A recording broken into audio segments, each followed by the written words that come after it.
My initial reaction was one of happiness. Mm-hmm. Keir Starmer says he's going to build 1.5 million homes. Well, whoop-de-fucking-do. Someone had to do it. He slayed the Greenbelt sacred cow. He's going to build on the grey belt, as they've been calling it, the parts of the Greenbelt that need development, and that's good. Those Greenbelt areas around London, but also the other cities and towns in London's orbit, that is prime land for development. If you are going to build houses anywhere, you build them around your most expensive, least affordable cities, your hearts of economic development. That is where you want your growth. You know who came up with this idea? To happen. Or who wrote about this idea, at least? Tell me. John Elledge, who was on the podcast the other week. Great episode. He wrote a while ago that Starmer should build where they're not going to vote for him. Mm. I actually saw him tweeting, being like, they've literally done my fucking policy. Oh. No, he's... What? I don't know. Okay. Then I drilled down into it more. And the devil is in the detail, ladies and gentlemen, because yes, Keir Starmer has pledged to build 1.5 million homes.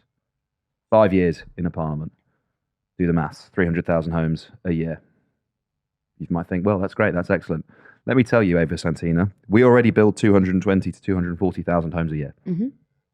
So we are talking a 25% increase on what we've got already. Well, yeah, but you could argue some estimates say the Tories were near to completing 300,000 by the end of last year. And therefore, saying we will build 300,000 homes a year, saying we'll build 1.5 million homes, sounds pretty radical. It's actually just a continuation of current house building targets. However, he's making the right mood music. He's saying we are going to build new houses. So, I don't want to get too down on him. I back him for that. The Centre for Cities, when you compare European data to UK data, says that in recent history, there has been a shortfall in British housing of 4.4 million homes built. We are 4.4 million homes behind France and other European competitors. We should be building 1 million homes a year. Why not be that ambitious? Like, I like the stuff that he said about, for example, compulsory purchase orders. I like the stuff he said about changing the planning system, because really all of this, let's build 1 million homes. Unless there's planning reform, it's never achievable, right? We have at the moment a highly discretionary planning system, which I've mentioned before to other people who've listened to the podcast, but just for a moment, basically Britain's planning system at the moment means that development is done pretty much on a case-by-case basis. So every single housing development that you want to happen can be stopped, can be blocked by NIMBYs, by town planning meetings, all of that sort of stuff. Instead, if you move to, and that's highly unusual on an international level, like we're one of the only countries that plans in that way. If instead you move to a rules-based planning system where you zone areas for development in a local town plan, for example, and you say, if your development hits these criteria, so let's say this is the build quality specification, this is the amount of infrastructure that needs to come as part of it, this is what you need to do in terms of contributing to the public transport infrastructure in the area, your development happens. It's not opposed.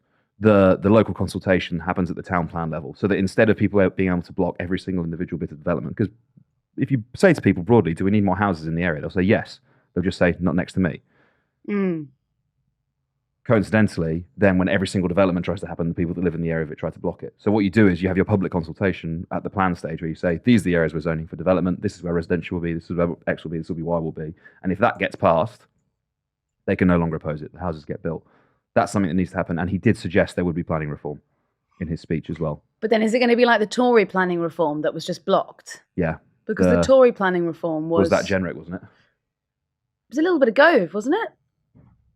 Most recently, yeah. Gove wanted to build how many? Wasn't it 100,000? He was ready to go.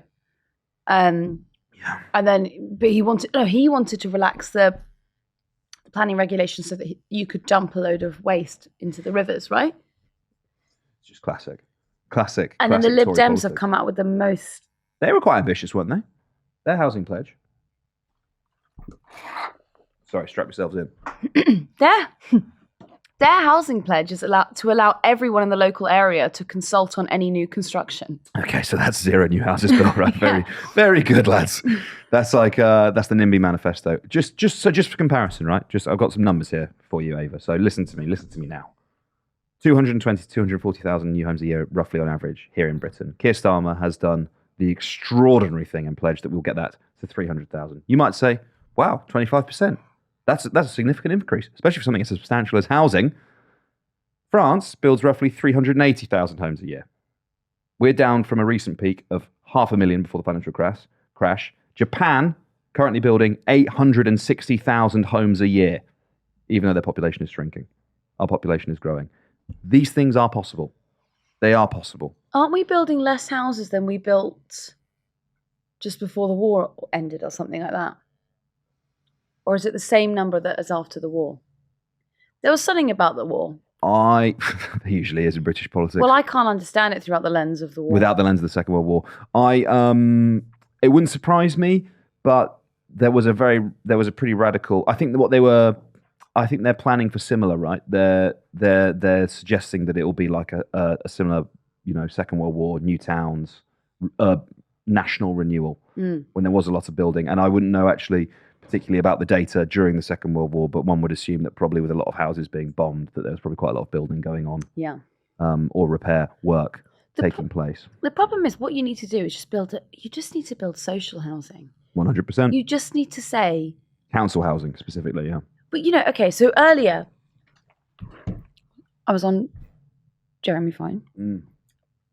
Contentious topic around here. Yeah, just a bit of celebrity in the booth on Jeremy Vine.